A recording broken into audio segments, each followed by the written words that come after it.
Hello Mouses, welcome to another episode of the Knob Mouse Show. Now today I want to talk about Crimea, because of course I want to talk about Crimea. There's been a referendum there, there's been a ballot, and 97% of people voted to rejoin Russia. 97%. Well, you know that a ballot is either rigged or just badly done when 97% of people agree on anything. You get 3 people in a room and you'll get 4 opinions on what to have for lunch. People just don't agree to that extent. It just doesn't happen. So, shall we have a look at how bad this referendum was? Because I think you'll agree when you see it that it's so rigged, just in the way it's written, that they knew they were going to get this result. So, we have the ballot, and it has 2 options, neither of which appear to be to stay with Ukraine. So, what exactly were the people voting on?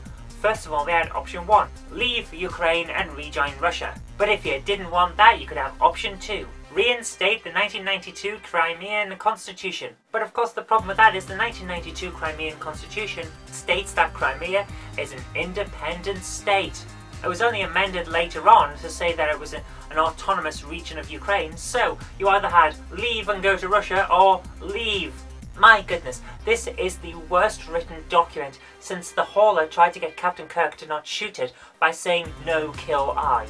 Now an argument could be made that what they actually meant was reinstate the 1992 constitution that was amended and therefore stay part of Ukraine, but it doesn't say that. So you've got 2 options, and neither of which really appeal to anyone who just wants everything to go back to how it was before all of these riots started. So you've got this stupid referendum, and no wonder 97% of people apparently voted to go to Russia. It's either part of Russia or get stuck in the middle of a fight between Ukraine and Russia, at which point you become part of Russia, because Ukraine can't fight a huge massive nation like Russia, because no one can win against Russia. It's one of the things that you learn very quickly in Risk. You do not get involved in a land war in Asia against Russia because Russia crushed you. But the best part of this is that after the referendum, Crimea decided that it was an independent nation now, so they got in their own prosecutor, who stated, and I quote, "What happened in Kiev was, first and foremost, an anti-constitutional coup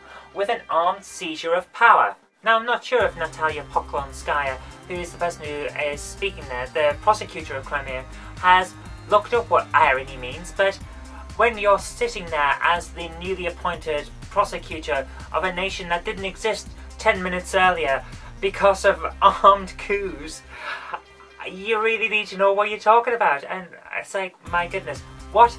So you're saying that their change of government over there was undemocratic and unconstitutional and just wrong, it was a coup. But your armed change of government over here is completely legitimate. No. For a start, they're both coming from the same thing. And secondly, no. Just no. But apparently she did this with a straight face, so my goodness, that's just ridiculous. Ukraine have, of course, taken her qualifications to practice away from her, but I don't think that's going to count for much at the moment until this gets sorted out. And probably won't count then either, because unfortunately that's the kind of situation we're in, where these people are going to get away with what they're doing, because no one wants to fight Russia, because no one wants to get involved in a land war in Asia. We've seen how Napoleon screwed it up, we've seen how Hitler screwed it up, we've seen how everyone screwed it up.